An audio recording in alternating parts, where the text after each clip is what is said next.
First, there was darkness. Then came the strangers. They were a race as old as time itself. They had mastered the ultimate technology, the ability to alter physical reality by will alone. They called this ability tuning. But they were dying. Their civilization was in decline. And so they abandoned their world, seeking a cure for their own mortality. Their endless journey brought them to a small blue world in the farthest corner of the galaxy. Our world. Here they thought they had finally found what they had been searching for.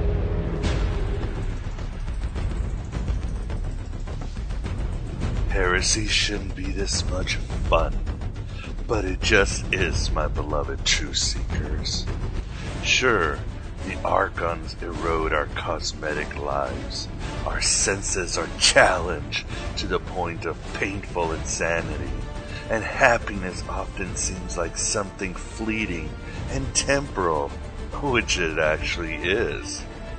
But that sense of relief, that melting of anxiety, that coke rush of truth, there's nothing like it once we set on our journey beyond the screenplays of fate and societal demands. But it's not who you are underneath. It's what you do that defines you. We will find ourselves. We will bring alive our potentials. We will become masters, not slaves of our memories. We will push the pillars of the Philistine temple of ignorance and selfishness until it all comes rolling down on the Nosferatu bankers, the religious gurus, and the spineless politicians. We will prevail, and that's why heresy is so much damn fun, even if it hurts so damn much. With great power comes great responsibility. So welcome with kindness and love to Aeon Byte Gnostic Radio, formerly known as Coffee, Cigarettes, and Gnosis, and formerly broadcast in the atheist caliphate of freethoughtmedia.com. In fact, our astral guest today, Robert Price, who comes to discuss his new book, The Christ Myth Theory and Its Problems, was once the show that preceded Coffee, Cigarettes, and Gnosis, both scheduled on Sundays. It was always a hard act to follow the Bible geek, but I did what I could. It was a disaster. And these days I am broadcasting at the virtual Alexandria, that state of mind where East meets West, through the GodAboveGod.com. This is your affable and approachable testimony on the Gnostics, Gnosticism, and Gnosis, as well as their infernal satellites of the esoterica and Dionysian free thought. We shy away from scholarly pontification and definitely stay away from New Age brain tumors. It's not a tumor. Aeon Byte is not the final authority on anything, but hopes to be an endless possibility for everything. We are not against any creed or ideology, except the bigoted, intolerant, and Bronze Age spectrums of these. You were taught not to cry. You were taught to conceal pain. Their whole society was set up to try and strip you of individual identity. Except New Age. We're intolerant of that.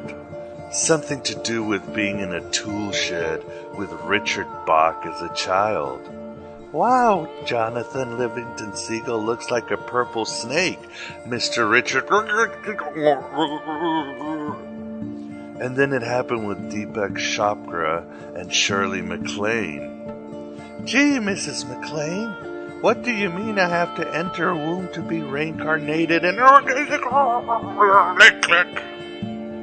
And then it happened with John Tesh and Enya and... never mind.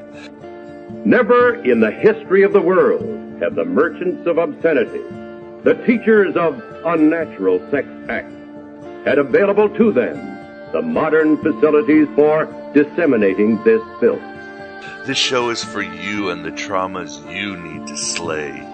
Nietzsche's famous dragon we all have to face, with "thou shalt" written on each of its scales. And like George Orwell wrote, if you want a picture of the future, imagine a boot stamping on a face forever. And all of us have that boot on our face by the angels that rule the cosmos and the empty human shells they control down here on Earth that make our lives like Bill Bixby in the Hulk show. But the boot is being pushed back as the revolution in the mind and the spigot has begun in the name of Hypatia of Alexandria. I know that you're afraid. You're afraid of us. You're afraid of change. We are not the 99% because we do not underachieve in our imagination, blink when it comes to our compassion, or ever compromise our spirituality. And we don't enter the political and civic vision quest for too long, but long enough to tell the 1% the parable of the camel and the eye of the needle, or tell them and the other rulers of our world this passage from the book of Thomas the Contender. Woe to you who dwell in error, heedless that the light of the sun, which judges and looks down upon the all, will circle around all things, so as to enslave the enemies. You do not even notice the moon, how by night and day it looks down, looking at the bodies of your slaughters. If more of our so-called leaders would walk the same streets as the people who voted them in, live in the same buildings, eat the same food instead of hiding behind glass and steel and bodyguards, maybe we'd get better leadership and a little more concern for the future. No, we are the other 1%. The cyber shamans cruising those corners of the internet Yaldi Baldi's angels fear to tread.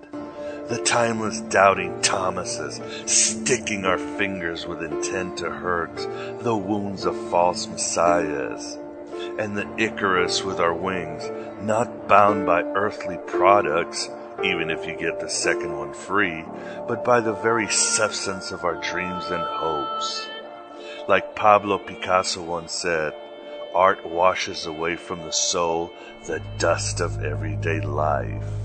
If we live our lives the right way, then every single thing we do becomes a work of art. And we're also great mathematicians. We, the other 1%. Do you even listen to yourself when you talk? I drift in and out.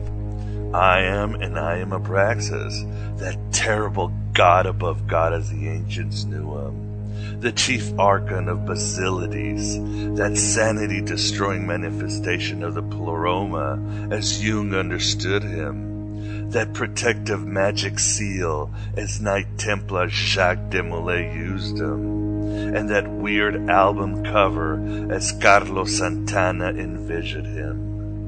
But I come to you in my simian incarnation of Miguel Connor, somewhere in the cement and violent fantasy land called Chicago. If hell had a spokesperson, I would carry her teleprompter. If Odin had gas, I would be the dog he could blame it on. If Hecate liked anal, I would be her oarsman as she rode my brown stick.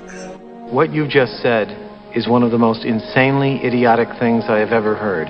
At no point were you even close to anything that could be considered a rational thought. Everyone in this room is now dumber for having listened to it. But most of all, I am your benign Karen on our dark odyssey upon the frigid waters of cosmic oblivion, through the gnashing rocks of orthodoxy, all the way to the farthest shores of limitless imagination and possibility. Your archetypal Ithaca. You know, I asked Jehovah the other day, was he ever going to do something about poverty, famine, and sorrow in the world?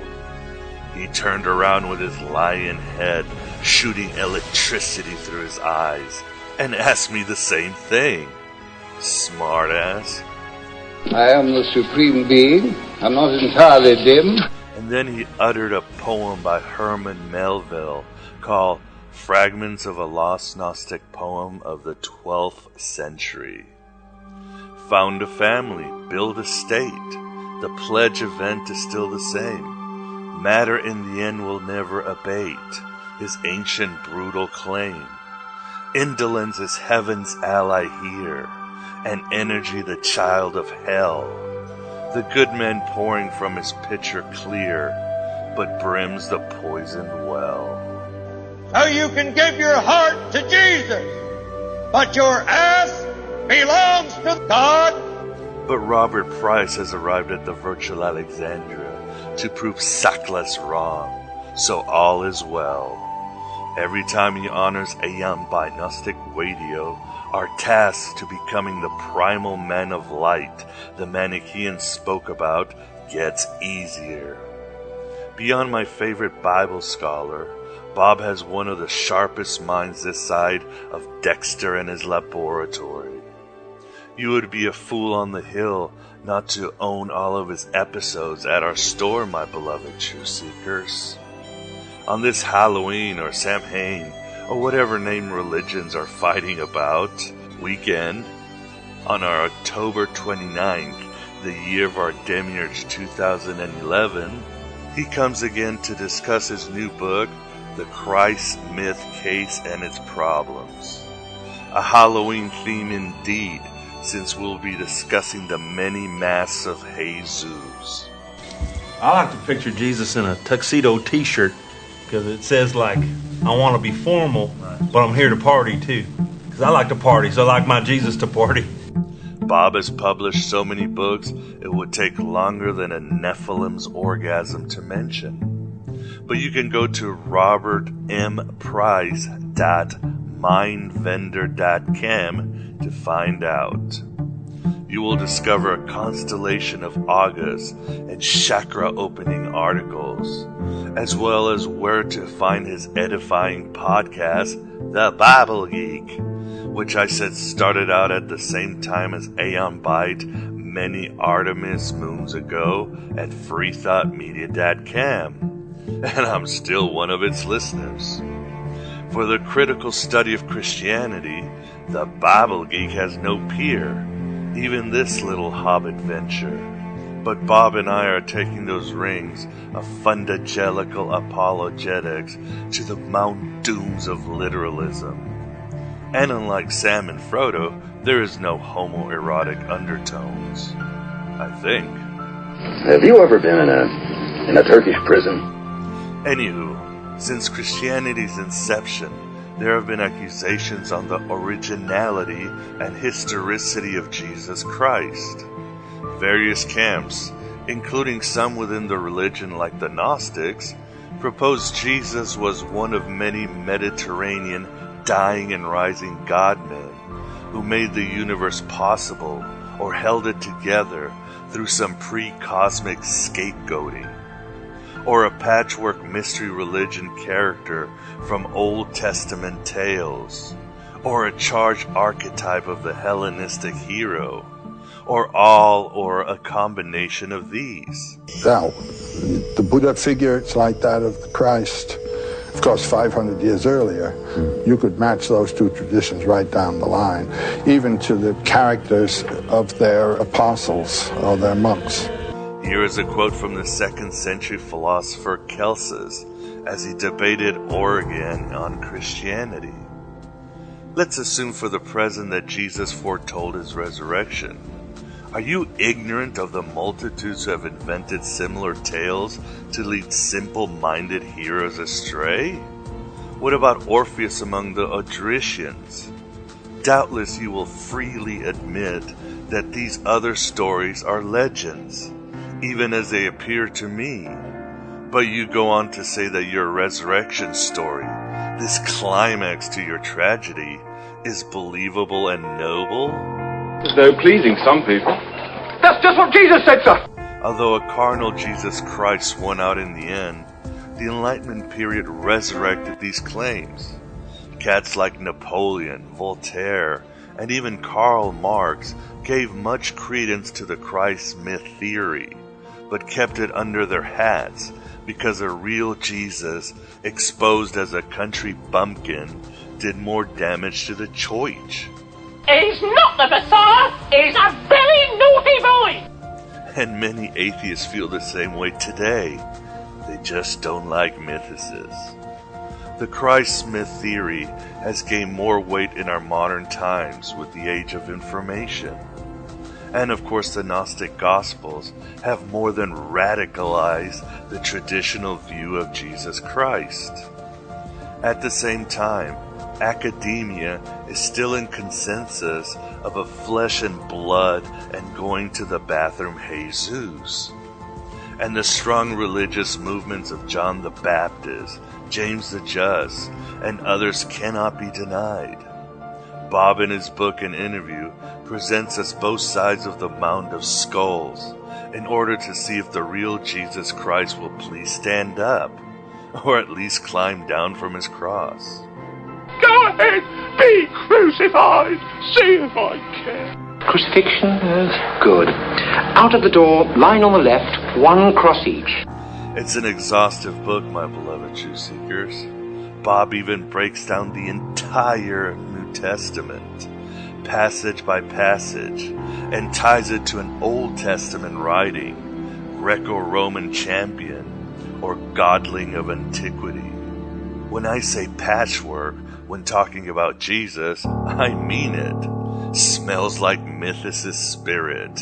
Here we are, entertain us. The Christ myth theory and its problems goes even further to other comparative religions and saviors. Jesus was born in North Africa. How come in paintings it always looks like he's one of the Bee Gees? Hey, your people stole Jesus from my people. And of course, Bob spends mucho time with the Gnostics and their visions of a divine reason entering the world of forms and illuminating our minds. Basically what most Gnostics thought of Christ. Sophia was higher and lower wisdom. Jesus was lower and higher reason.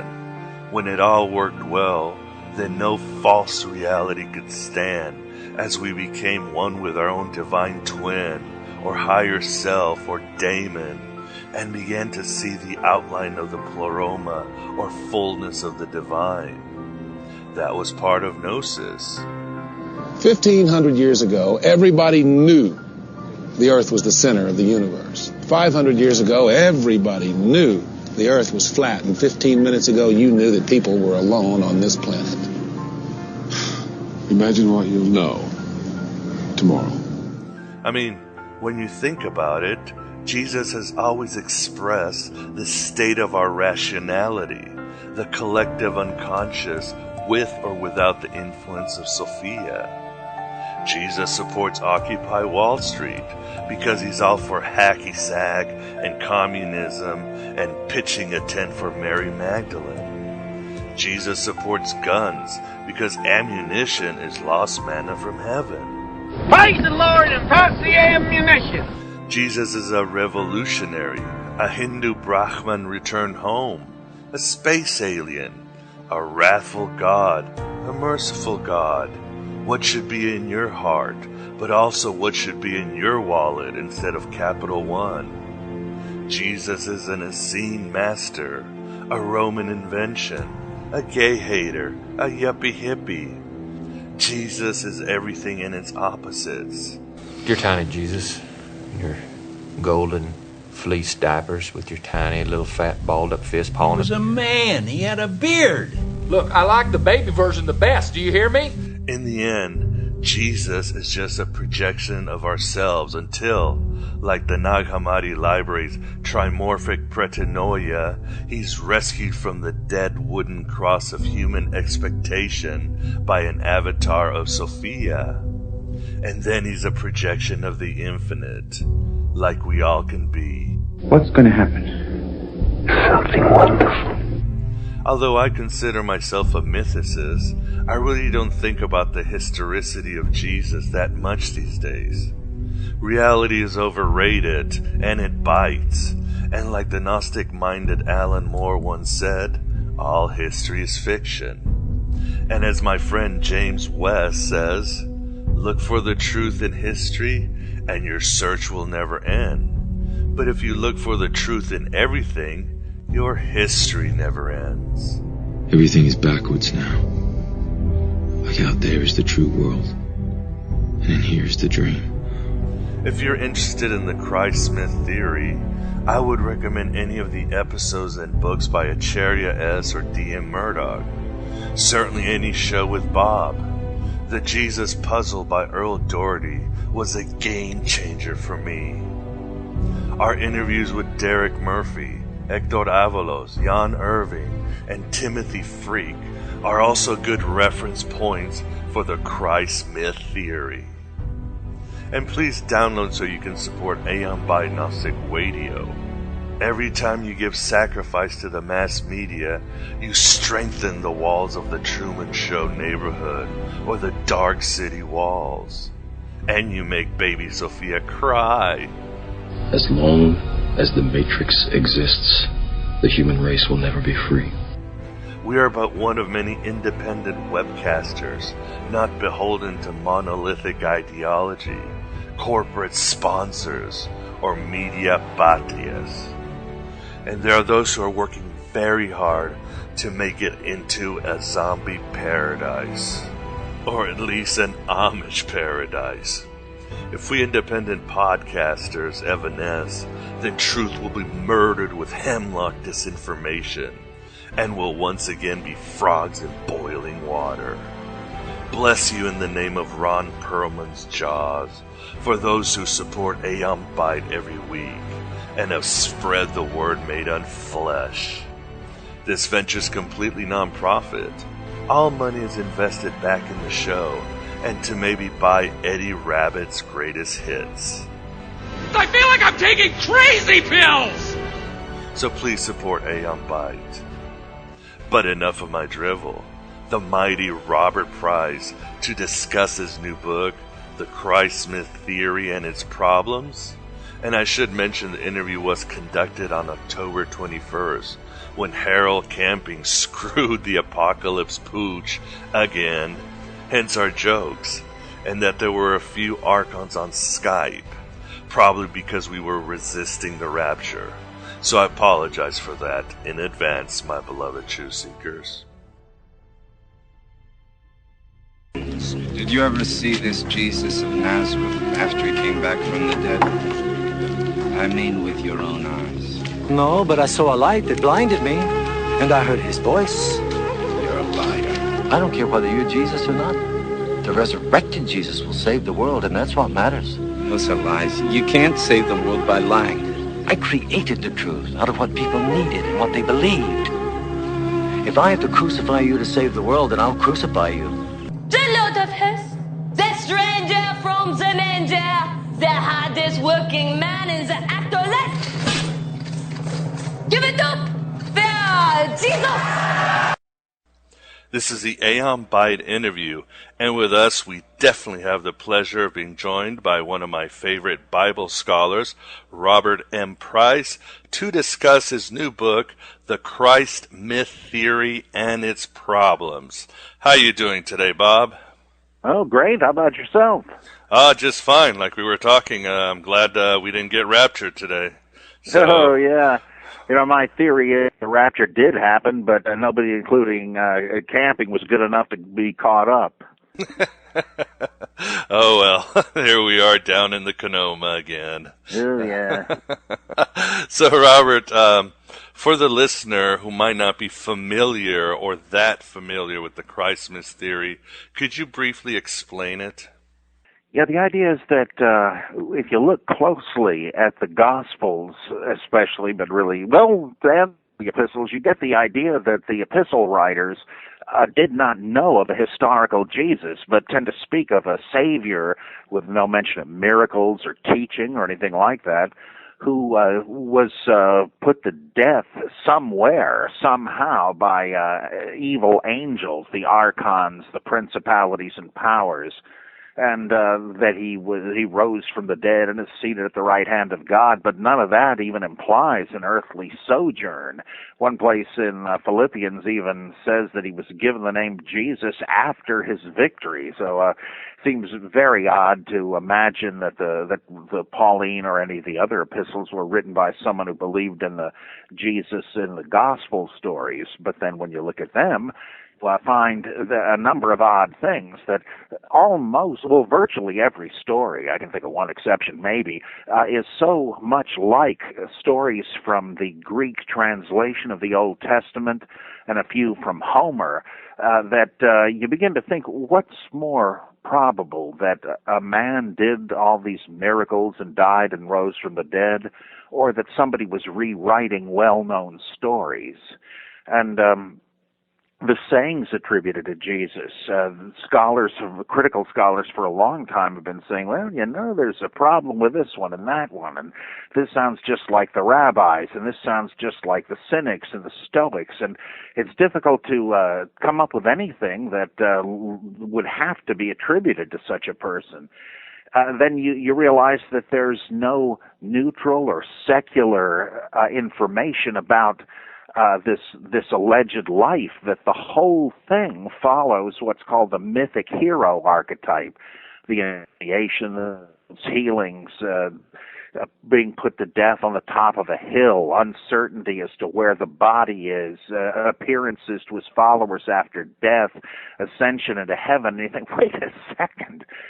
There are so many stories like this in Greco-Roman and Semitic mythology. Am I to dismiss all of them as myths, but think this one really happened? Is it even viable to say, well, of course, mythology began to encrust the figure of Jesus, but he must have been an ancient sage or prophet. But where is there any evidence for that? That's simply an inference like that of Herodotus, who figure, well, now Hercules must have been a real warrior. Let's just try to figure out what era he lived in. And after a while, it seems to me that virtually everything in the Gospels is more compatible with a mythic and literary origin. You really have to use some imagination to tie Jesus into contemporary history. And so I say, well, I don't believe that Jesus was a myth. It's not a creedal question or a matter of faith. It just seems to me that whoever would argue that there was a historical Jesus, the burden of proof's on him. It just seems more likely to me that we're dealing with a mythic figure, though we can never know, short of somebody inventing a time machine. And do you agree with Earl Doherty, who proposes you have this sort of fusion where you have this primal man who also appears in other mythologies, who sacrifices himself for the creation of the world or to sustain the world, like, Tiferet in the Kabbalah or something like that. And that got mixed in with basically wisdom sayings. It wasn't Jesus who said these sayings, it was a wisdom figure. And then this sort of got mixed together, and later on, people started saying, hey, why don't we start adding details to it? Yeah, I think Earl is right. He's also certainly right. He's one of the scholars that opened my eyes to rewritten. He shows how a great deal of the Passion narrative is based on that, and then you can just extend the principle. But I think he's right that the original story of the crucifixion was a version of the Gnostic myth of the primal man of light who was captured and dismembered by the evil archons to give life to the world that they had made, and that the second coming is sort of based on the coming into the world of the Christ Aeon to retrieve these divine photons and regather them, much as in the Kabbalah. And he's sort of somehow identified with the slain primal man and resurrects him, and that none of this happened in history or on earth, but were understood to be a primordial cosmic event, and that this was much later historicized into a Jesus of Nazareth put to death by the Sanhedrin and the Romans. So I think Earl is just right down the line. I'm very impressed with his work. And the funny thing is, most people might think that the Christ myth theory is something modern that, people like you and Acharya and Earl Doherty and Wells and others have come up with, Timothy Freak and so forth. But the Christ myth theory was an issue back even in the early days with Tertullian and Justin Martyr and Celsus, right? Well, the first this is not totally unambiguous, but the first allegation that there wasn't any Christian Christ, known to me, occurs in Justin Martyr's dialogue with Trypho, where he has his Jewish opponent, Rabbi Tarfon, say, you Christians have just made up a Christ. Now, apologists will say, oh, no, all it means is you've trumped this Jesus up into a Messiah, but that's not what he says. He says you've created your own Christ, and that to me sounds like that was one of the responses to Christianity. So I don't know, did Tertullian also deal with this and fend it off some way? Yeah, he was the one. He also agreed with Justin about the whole Satan went back in time and created all these religions, that old famous apologetic. Yeah, he of course thought that it all really happened, but you're right, he's one of these guys that said, how come we should believe in this one and in none of the others? Well, that's because Satan was reading the Bible and he saw these prophecies that the Son of God would appear and die and rise and all that. Not that there are any such prophecies. And the whole notion, it's just so outrageous. But one thing that it's good that one reason it's good he did say that is it pretty much puts to rest the absurd apologetic notion the Mystrigians borrowed all of this from Christianity. Had that been the case, certainly no one would resort to an argument like Tertullian's. If they knew that Christianity was the original and that the others had borrowed it, that's what they would say in rejoinder, but they don't. They say, yeah, it's older, all right, but that was because Satan counterfeited it. Just the most desperate. That's like on the level with anti-evolutionists saying that God or Satan, take your pick, planted the dinosaur bones to deceive people. It's really no better. And what is the principle of analogy that you talk about in your book, Bob? Well, this is an important historical criterion used by all historians, I think formulated by F.H. Bradley, Ernst Troeltsch, and others. And the idea is that if you cannot find an analogy in verifiable present-day experience, or the recast perhaps, for an extraordinary event, you have no right to believe that an ancient description of one is other than fiction. Especially so, if there's no analogy to known experience, that puts a question mark by it. But then when there is also an analogy to well-known fictions and legends, things that nobody would really defend, often similar stories in other religions, what are you going to decide? You weren't there. You don't know what happened.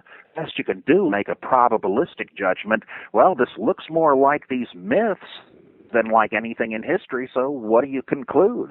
You weren't there, you don't know, but nobody knows what happened in the distant past. History only deals with probabilities, and so by analogy, all of these miracles and the like have to be dismissed as improbable.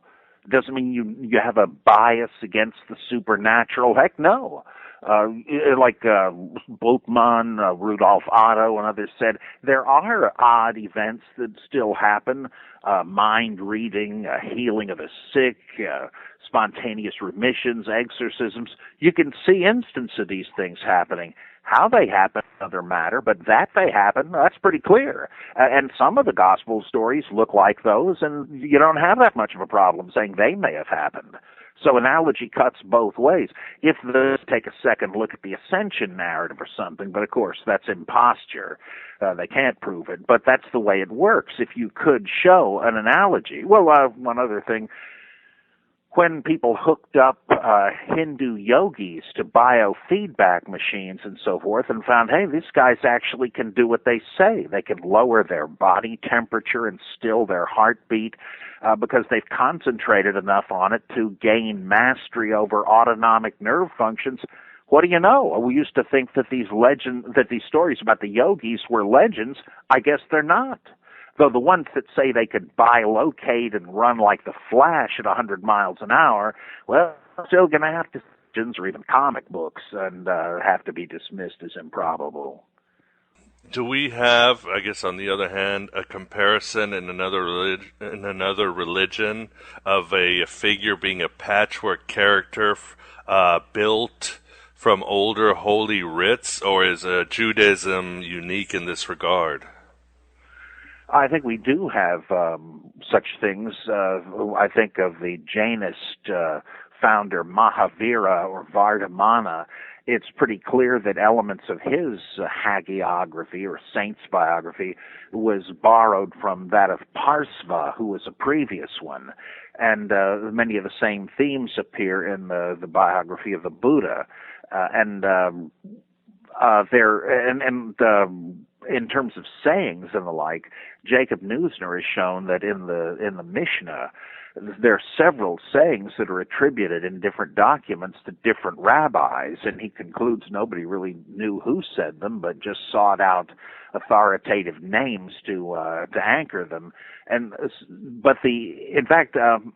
Most of the stuff of the Gospels, you don't really need to show it's borrowed, though I think of them that are pretty clear borrowings, like the miraculous catch of fish seems to come from Pythagorean lore. But the point of form criticism is to say, look, once you see how many such stories there are, not every one, in every case, but once you see how they occur again and again, you begin to realize what kind of thing you're dealing with in the Gospels, and there's just no reason to posit that these alone are historically true. They may not have been borrowed. It doesn't matter. It's just that you realize, yeah, this fits into a category, all the other members of which appear to be legendary, so why isn't this one? And do you see John the Baptist as a historical figure, or as some have surmised, the actual religious luminary of that era from which so many sects sprouted from, the Mandeans, Simon Magus sect, and other sects? I don't really know. The arguments for a mythic John the Baptist are interesting. In the nature of the case, there's not enough evidence one way or the other to do more than speculate. The John figure doesn't challenge the historian with, at least in the New Testament and Josephus passages, doesn't challenge the historian with unparalleled things. He doesn't do miracles and the like. And the tie-in, as you mentioned, with Simon Magus, Dositheus, Jesus, the Dead Sea Scrolls, he very plausibly fits into the matrix of Jordan River baptizing gnosis, as I think Kurt Rudolph called it. So it's very plausible that John the Baptist existed. But we just don't know. It's possible, as Robert Eisler suggested, he's a myth based on Oannes, the fish god who came out of the sea to teach wisdom. The name even sounds kind of like Ioannes or Yohanan the Baptist. And where do you stand today, these days, on Paul being a historical figure? Well, the theory I favor, and it's all speculative, there's no way to be sure of such a thing. The theory I favor is a combination of observations from Robert Eisenman and Hermann Dettering, and the upshot of it is that there was a historical individual, but it was Simon Magus. That Paul is either an honorific title or a polemical epithet, because depending on where which has some theological significance in Gnosticism, and things said by Josephus about a Simon the sorcerer and an Atomas, which is another name for him in Acts. They associate this figure with the same people with whom Paul is associated, Felix and Festus and Bernice and Drusilla and so forth. And the church fathers and such tell us about the doctrine of Simon Magus, that he which make him sound like Paul and Marcion, one who wanted to do away with the law, who claimed to be an apostle of Christ, though he had not been a direct temporary, and so on and so on. It seems to me that you can put the evidence together persuasively to suggest that Paul was Simon Magus. And I set forth my case for this in a book supposed to come out in April from Signature Books called The Amazing Colossal Apostle. But to me, that's a bit more iffy than the mythic Jesus, but still I find it persuasive. And how do the Gnostic Gospels or the Nag Hammadi library inform the Christ myth theory? How do they influence it or modify it or change it? Well, not much. They do give a specific mythic text and so forth, which also tells us that Irenaeus, when he described and ridiculed Gnosticism, wasn't misrepresenting it, though he didn't like it. So it kind of tends to confirm the Gnosticism that we parallel with the Christ myth theory. And it also tends to show that Gnosticism was an eclectic movement and drew on all kinds of movements, Platonism, Zoroastrianism, Hermeticism, the Bible, and so on, just as we had thought, and that kind of fits with the Jesus figure being a composite of material. Very helpful is we can see almost like a kind of a snapshot of the transformation of non-Jesus material into Jesus material. We have one text in Nag Hammadi, I think it's Gnostos the Blessed, which is a treatise on Gnosticism, and then we have, well, I think it's the Sophia of Jesus Christ, or Wisdom of Jesus Christ, where it's largely the same material, but you can tell some editor has cut up the original treatise and made it into answers to questions, so that the disciples are asking Jesus what happens to the soul, etc., etc., just questions that are inserted to highlight the point being made in the next piece of the original treatise, which made no claim to be from Jesus, but someone has made it into a dialogue with Jesus, and that's just the kind of thing that critics had said had happened in the familiar Gospels. Doesn't mean it had to happen there, but it certainly shows that it's very plausible, and if there are other reasons to think so, which I think there are. And what about the Jesus before Jesus theory that such scholars as Meads propose? Do you see any veracity to it? Yeah, as he pointed out, you can find different quarters of the evidence on that. The Toledoth Yeshu, which is obviously talking about the gospel Jesus, and places him in 100 years BCE. And there are Yeshua ben Parachiah, and who appears to be a kind of a satire of Jesus, but earlier than the Gospels imply Jesus lived. There are Jewish-Christian traditions preserved by the 4th century bishop Epiphanius of Salamis, where he says that some Jewish Christians believe Jesus had lived a good bit beforehand. Father implies Jesus was crucified under Nero. One of the sources of Luke's Gospel and divided the order of Herod Antipas, not Pontius Pilate. And so that's sort of even adding fuel to Mead's case. And to me, all of it spells a scenario where people were trying to place Jesus in plausible historical context. They didn't remember it because there was nothing to remember, but they needed a recent historical Jesus to authenticate their institutional doctrinal claims. Until then, people had, and one thing Nag Hammadi shows us is that there was an incredible diversity of types of Christianity. There were Sethian Christians, Melchizedekian Christians, Jewish Christians, etc., etc. Well, these people all had revelations that allegedly from their Savior, but he hit on the idea of saying, well, that's all hopelessly subjective. We, however, heard it, or at least bishops heard it from the apostles who heard it from Jesus. And that way you could say, you can have any dreams and fancies you want, but we got it from the horse's mouth. Shake the hand that shook the hand. And for that alone, you could have a constant revision of when Jesus lived, because you needed Jesus to be a figure of the recent, wherever you were standing in history. Because the longer the chain connecting you with him, the more likely things had gotten garbled in the meantime. And I think that's why they first posited a historical incarnate Jesus, and why the dates keep changing. Yeah, and of course the Gnostics then came with their own apostolic succession later on in the 2nd century.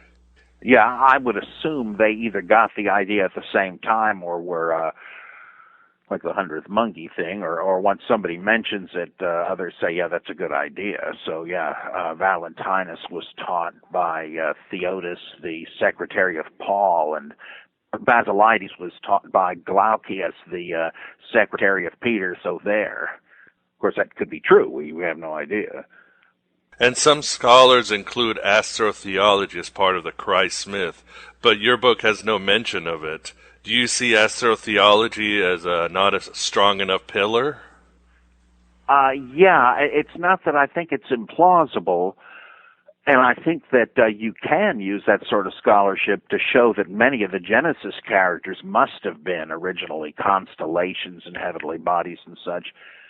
But with and John the Baptist and the three people on the crosses having to do with these constellations and stuff, to me it's a little bit, it's kind of indirect, even if it's true. Like the whole thing could be completely true, but if so, the parallels are not definite and close enough for me to be able to tell that they are. And it's the same sort of thing with the case Christian Lintner makes about a Buddhist origin of the Gospels in Christianity. A lot of the observations he makes are striking, and yet it's almost an embarrassment of riches like they have on the other side of the question with all the historical Jesus scholars who think they've found him and sketched him, but then which one is true? Because what was he, a Galilean Hasid? Was he a cynic? Was he a revolutionist? Was he a community organizer, like Richard Horsley says? What was he? You can make a plausible case for any one of these. They can't all be true, and the verisimilitude of several of them tend to undermine the compelling nature of any. And with the astrotheology thing and the Buddhist thing and the Egyptian parallels thing, they all could be true to cancel the other out. I would rather stick to things like the dying and rising God mytheme, the mythic hero archetype, the attribution of sayings to many different figures, stuff like that, where I think we've got something, or the derivation from the Old Testament, where it seems much more definite and close. And the fault of these other theories is not with the theories or the theorists. It's just that if they're right, the evidence is more slippery, and I feel a little less certain about it. And in your book, you say James, the brother of the Lord, could be the smoking gun for the historical Jesus. Could you explain a little bit about this, Bob? Yeah, a lot of people say, well, wait a minute, you say that the epistles don't think of Jesus as a recent historical figure? What about this? In Galatians 2, Paul says that he met James, the Lord's brother. What are you talking about? But even not getting into issues of who really wrote Galatians or is part of Galatians, etc., let's assume Paul did write it. I think it's just reading in what you know about Jesus and his brothers from the Gospels that make you think, oh, the Lord's brother? Well, that's got to mean that he was in the same litter as Jesus. When, as G.A. Wells shows, look, there are references to early Christian missionaries and itinerants as the brothers of the Lord. The brethren have gone out accepting aid not from the world, so we ought to support them, it says in 3 John. And Matthew, the sheep and the goats, inasmuch as you did it to the least of these my brethren. Well, he isn't talking about the downtrodden poor, though I might wish he was. This is about the treatment of the missionaries that he sent out into the world to preach Christianity. These are his brethren. It's like Paul in 1 Corinthians saying he, Apollos, and Cephas are the Lord's co-workers. He doesn't mean that they have offices down the hall from God's, like the West Wing of the White House. He means they're co-workers among themselves, working for the Lord. Same thing here. The brethren of the Lord are quite plausibly understood as a group of missionaries. And, I mean, we have that usage in the New Testament. We know they used it that way. And it doesn't say the brother of Jesus, which would certainly imply, or at least much closer, to implying that, he was the blood relative of Jesus, the brother of the Lord. Think of all the Thomas imagery, where Thomas is the twin of Jesus because he has attained the same enlightenment. I don't know. That to me doesn't necessarily sound like some sort of a rationalization. It may be just a title for somebody. Or my favorite example, though it sounds very odd at first, the Taiping Messiah in 19th century China. This guy deemed himself, he led this huge movement and claimed that he was the little brother of Jesus. Well, he wasn't like Mel Brooks's 2,000-year-old man. He's thinking of Jesus as the Son of God in heaven, and that he is some sort of fellow hypostasis of the Godhead who has now appeared on earth. Well, that alone, in my book, is enough to shoot down this notion that Paul saying, I met James the Lord's brother, would have to mean he met a blood relative of Jesus. Hey, what was Jesus' favorite musical group? Jim, what was his favorite ice cream flavor? It's possible he meant that. I wouldn't deny that, but it's just one among many good possibilities. But as you say in your book, wasn't there a James Caliphate at some point? It appears there was. There's a great argument made by Adalbert Stauffer and Adolf Harnack, where it looks as if that they had this succession of bishops or whatever of the Jerusalem church who are supposed to be descended from Jesus, kind of analogous to the Hasmoneans and the descendants of Judas of Galilee.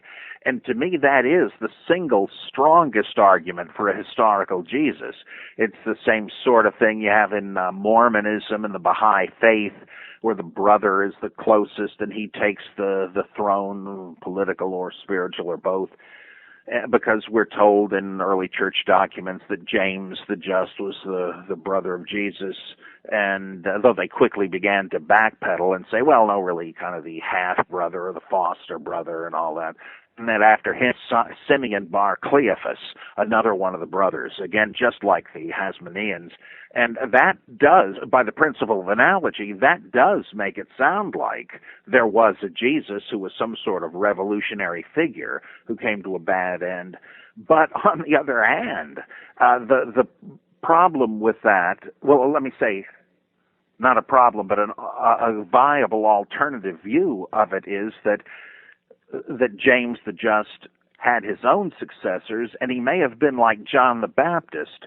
Eventually, Christians posited a historical Jesus. Everybody knows that. No, that's not a dispute. And once they did, they tried to co-opt the John the Baptist movement by making John the cousin of Jesus. Only Luke has that. He probably created it. It's a way of saying, oh, we like your guy, but he's subordinate to ours, and if you really want to follow John the Baptist, you should come over to the Jesus camp. John's Gospel does the same thing in a different way. And that's critical scholars accept that. If there was a John the Baptist, and even if there was a Jesus, the one never met the other. And it's a later attempt to co-opt the Baptist movement.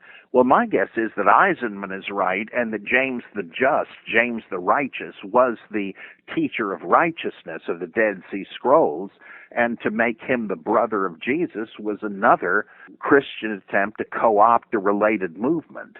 And there needn't have been a Jesus for him to be a blood brother of. It's just like in Genesis, where we read that Ishmael and Isaac were brothers, both sons of Abraham, and that Jacob and Esau were brothers, sons of Isaac, and all that. as Hermann Gunkel showed long ago, these stories are fictions intended to provide a charter for tribal federation or economic or political relations established between the groups who posited Ishmael, Isaac, Jacob, etc. as their eponymous ancestors, people that may never have lived but are folklore symbols, almost like in a political cartoon. And so you come up with a story which, well, our founding ancestors were brothers, sons of the same man, so we really should be together. I think that's exactly what's happening with James the Just and John the Baptist, whether there was a historical Jesus or not, and to have it happen, it does not require a historical Jesus. So you think that's why they put the Epistle of James in the Bible, which Martin Luther couldn't stand? Yeah, I tend to think that David Trowbridge's theory is correct, that as a response to the shorter Marcionite Christian that Polycarp of Smyrna, a great Marcion hater and representative of emerging Catholicism, decided to try to co-opt the fast-growing Marcionite church by accepting the Marcionite gospel and epistles of Paul, but padding them out and bowdlerizing them, and then trying to dilute their influence by adding 3 other gospels, by adding a book of Acts, which I think Polycarp wrote to parallel Peter and Paul, so that Paulinists could accept Peter, that is, Marcionites could accept the figurehead of the Catholic Church, Catholics could accept Paul, whom Tertullian called the apostle of Marcion and the apostle of the heretics. Well, Acts was an attempt to say, no, he's all right. You see, he's so much like Peter that if you like Peter, you got to like Paul. This is an insight that goes way back before F.C. Bauer even, but they didn't quite know what the context of it was.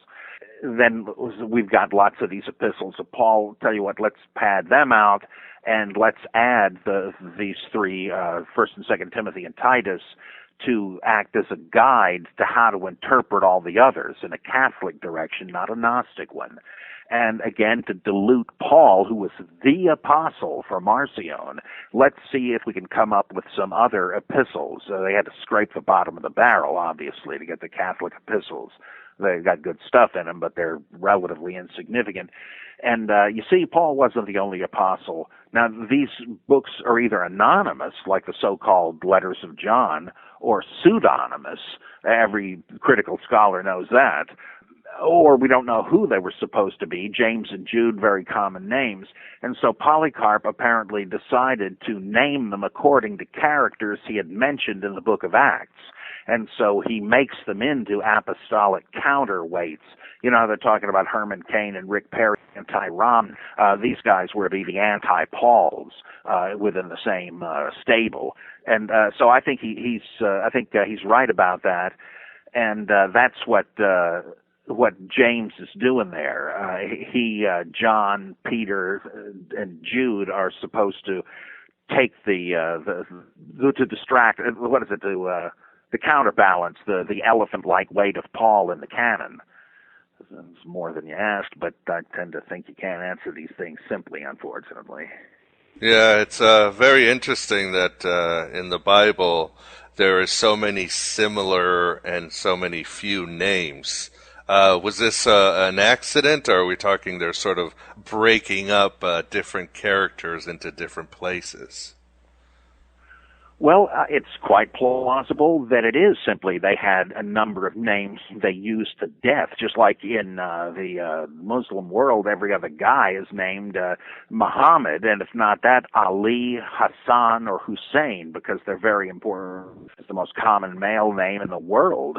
Well, in the same way, we find Luke was number 2. And among women in Palestine, according to archaeological and textual or Mary or Mariam or Miriam, whatever, or Salome. So when you have a bunch of Marys in the story, that isn't implausible.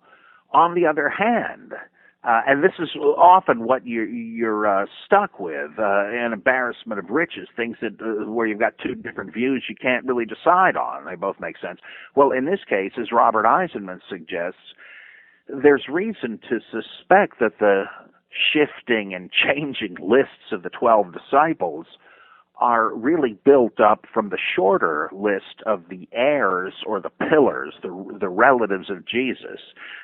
Again, whatever that means, whether they were literal brothers or spiritual peers or whatever, that Simon Peter and Simon the Zealot both may be originally the same as Simeon bar Cleophas, which is similar to Cephas.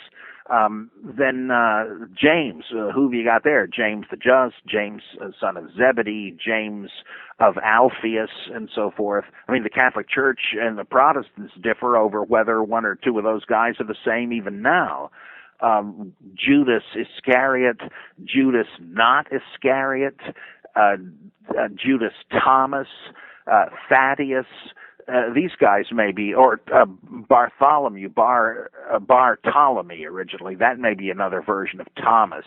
And he says these guys appear to have been products of literary mitosis, and that they boil down to and probably, I don't think he goes this far, but John the Baptist and John the son of Zebedee may have been the same. There's a John bar Zabdi in a Qumran-style medical book, and that's almost the same as John son of Zebedee. Is that where they got him? And John the Baptist supposedly has Qumran-type connections. Maybe he's the same guy. Maybe he was supposed to be one of the brothers of Jesus. Catholics still think both Johns are Jesus' cousin, so that's almost an admission. You wonder if people with the same or similar names have, in fact, simply been multiplied from one original. But no one can ever know. And the fascinating thing about the Jesus Christ myth theory, at least to me, is the whole Joshua cult. And as you point out in your book, Joshua might have already been a God figure even in Old Testament days, right? Right. Look at the things he does. He stops the Jordan River in its tracks. He makes a covenant of laws for his people. And wait a minute, I thought that was supposed to be Moses. He seems almost to be the same as this angel of the armies of Yahweh. And the things he does, Yahweh is salvation, to me suggests like an angel of the Lord kind of avatar. And then once you realize that there's him in the Psalms, that Yahweh himself, Jehovah, whatever, was a dying and rising God like Marduk and Tammuz and the others, when it says, Yahweh lives, let the earth rejoice, it's parallel with Yahweh reigns and so on. Yeah, that's the royal ideology, the king renewing the mandate of heaven by reenacting the myth whereby the young warrior god died in battle against the monster and was resurrected and took over as the new king of the gods. So you've got a dying and it's very plausible, I find it convincing, you've got a dying and rising Jehovah, and who probably was the same as Joshua, and then he just gets again modernized as a recent figure, Jesus. That sounds like an alternative possibility to the Gnostic historicization thing, as it may be, but I tend to think that both of these go back to common original, just as Gnosticism and the originally agricultural mystery religions do. Right, this was basically the Jewish mystery religion that was kind of under the radar. Yeah, and like all the mystery religions, it must have started out as an agricultural myth, but later, in an urban setting or in an exiled setting, the rebirth myths came to take on an interior spiritual meaning since the agricultural link was severed. And Bob, what are some of the stronger arguments and maybe some of the more absurd arguments that Christian apologists use against the Christ myth that you've heard of or had to deal with? Well, one is that they're entirely different because Jesus is depicted as he's at least supposed to be a historical character, whereas the others are not, though that really isn't so. Plutarch, Cyrus, Hercules must have been an actual person. Asclepius must have been a real doctor, etc. And they tried to figure out when they lived. And there's a poem attributed to Epimenides, half of which is quoted in Titus and the other half in in Acts where he accuses the people of Crete of being liars because they claim they have there the tomb of Zeus slain by a boar, but they don't because Zeus is alive. He's risen from the dead implicitly. If you've got the tomb of the guy, you think he died in your history, and so that one, which I've heard read for years and years, just doesn't bear out. The idea that the differences are more important than the similarities, that's just a dodge and shows that whoever employs it doesn't understand what an ideal type is.